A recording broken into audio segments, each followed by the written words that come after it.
This is Land of Havilah, Genesis 33. In the last chapter, Esau and his 400 men were on the way. It sounded ominous. Jacob was afraid Esau would kill him and his family, so he sent wave after wave of animals ahead as gifts to try to appease him. Jacob saw an army of angels with him, but nevertheless he's stricken with fear. Father, please open our eyes to the Scripture. Verse 1. Jacob lifted up his eyes and looked, and behold, Esau was coming, and with him 400 men. He divided the children between Leah, Rachel, and the two servants. He put the servants and their children in front, Leah and her children after, and Rachel and Joseph at the rear. He himself passed over in front of them and bowed himself to the ground 7 times until he came near to his brother. Esau ran to meet him, embraced him, fell on his neck, kissed him, and they wept. Comment, wow, what a relief. Esau is not angry. Maybe the gifts helped, or maybe he was already calm.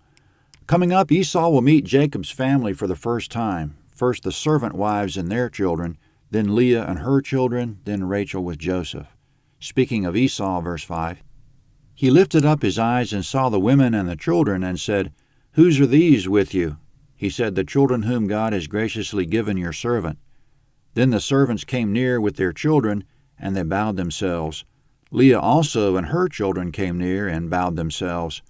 After them, Joseph came near with Rachel, and they bowed themselves. Comment now about the herds Jacob sent ahead as gifts, verse 8. Esau said, "What do you mean by all this company which I met?" Jacob said, "To find favor in the sight of my Lord." Esau said, "I have enough, my brother. Let that which you have be yours." Comment, since Jacob last saw him, Esau has become a rich and powerful man himself. We know because he had 400 men with him. He used to think Jacob ruined him, but he came out fine. He didn't have the same blessing as Jacob, but he had blessings of his own. God took care of him nicely, so let's keep our jealousies in check. We'll be all right. Verse 10. Jacob said, "Please know, if I found favor in your sight, then receive my present at my hand, because I've seen your face as one sees the face of God, and you were pleased with me. Please take the gift that I brought to you, because God has dealt graciously with me, and because I have enough."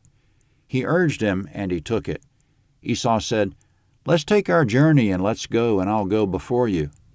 Comment, Esau's offering his 400 men to protect Jacob's household as they move into the land. Verse 13. Jacob said to him, "My Lord knows that the children are tender, and that the flocks and herds with me have their young, and if they overdrive them one day, all the flocks will die. Please let my Lord pass over before his servant, and I'll lead on gently according to the pace of the livestock that are before me, and according to the pace of the children, until I come to my Lord to Seir." Esau said, "Let me now leave with you some of the people who are with me." He said, "Why, let me find favor in the sight of my Lord." Comment, Jacob says, "No, thank you. There's no need to leave any of your men with me." Verse 16. So Esau returned that day on his way to Seir. Comment, this is the end of the long allegory that started in chapter 27 and runs all the way here to chapter 33. It's the story of Christ from start to finish as follows. Jacob's original home was rich and comfortable where he lived with his father. Christ's heavenly home was rich and comfortable where he lived with God the Father.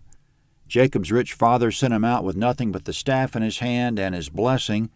Christ's rich father sent him out with nothing but his own authority and his blessing.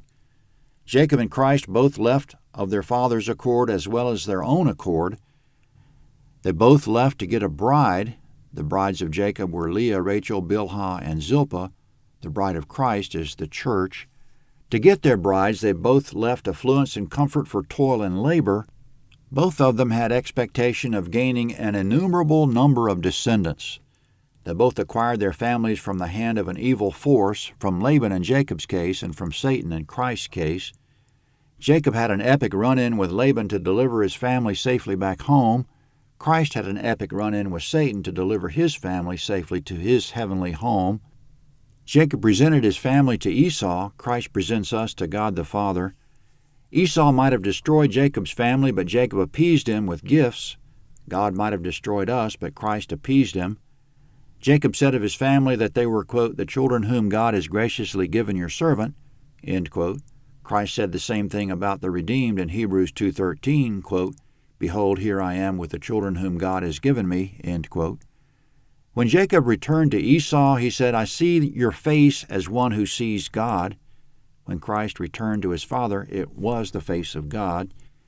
Esau accepted Jacob's family because of their relationship with Jacob. God accepts us because of our relationship to Christ. Jacob's family bowed themselves to Esau. Christ's family bows themselves to God. Jacob led his flocks gently according to their pace. Christ leads his flock gently according to their pace. It was stated beautifully by Jacob, describing how Christ leads his flocks, quote, "My Lord knows that the children are tender and that the flocks and herds with me have their young, and if I overdrive them one day, all the flocks will die. I'll lead on gently according to the pace of the livestock that are before me and according to the pace of the children until I come to my Lord." That's the gentle way Christ leads us. Jacob overcame every obstacle to deliver his family home. Christ will overcome every obstacle to deliver us home. Hosts of angels were helping Jacob get home. Hosts of angels help us get home. Jacob started with 12 sons. Christ started with 12 disciples. So by all that, we see God manipulating the events in Jacob's life centuries before the coming of Christ to illustrate Christ's mission to a T. It was all on the written record long before Christ came. So in these few chapters, God's beautifully authenticated himself, authenticated his Son, and authenticated his Word to anyone who cares to examine it. The proof of God is right here for anyone who'll take the time to read it and reflect on it.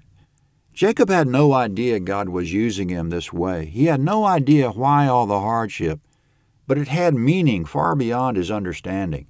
So when you or I ask ourselves, what's the meaning of our life? Why are we here? Why is all this craziness happening to me?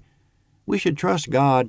It does have meaning, that something wonderful is going on, that it all makes sense, that we'll be richly rewarded by meeting life with faith. All the unpleasantries mean something.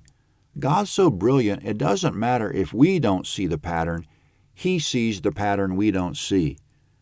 The meeting with Esau is over. Now, verse 17. Jacob traveled to Succoth, built himself a house, and made shelters for his livestock. Therefore, the name of the place is called Succoth. Comment: Succoth means booth, as in temporary shelter. Verse 18. Jacob came in peace to the city of Shechem, which is in the land of Canaan, when he came from Padan Aram, and encamped before the city.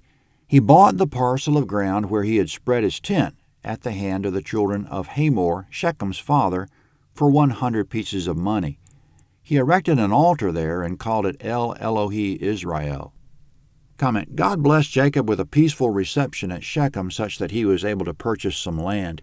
He's about 20 miles north of Bethel, which is where he had the stairway dream. El Elohe Israel means the mighty God of Israel. He said 20 years ago, after he woke up from the dream, that if he was able to return here successfully, that God would be his God. His name's Israel now, so when he calls God El Elohe Israel, the mighty God of Israel, he's fulfilling the promise he made when he woke up from that dream to make God his God. Although God's already given Jacob the new name Israel, the text will still refer to him as Jacob quite a bit. Jacob, Israel, same person. Genesis 34 is next at landofhavilah.net, Genesis 34. Here's the map of Genesis 33. Canaan. Zooming in, Jacob started the chapter here at Peniel, where he wrestled with God, saw God's face in some form. This is Succoth, which means booths. Jacob built a home there and some temporary booths or shelters for the animals. Then he moved across the Jordan and came to Shechem. He bought some land there. The modern town of Nablus sits on the site of Shechem. It's in a protected valley with Mount Gerizim on the south and Mount Ebal on the north. He had the dream at Bethel 20 years ago, about 20 miles south of Shechem. Genesis 34 is next.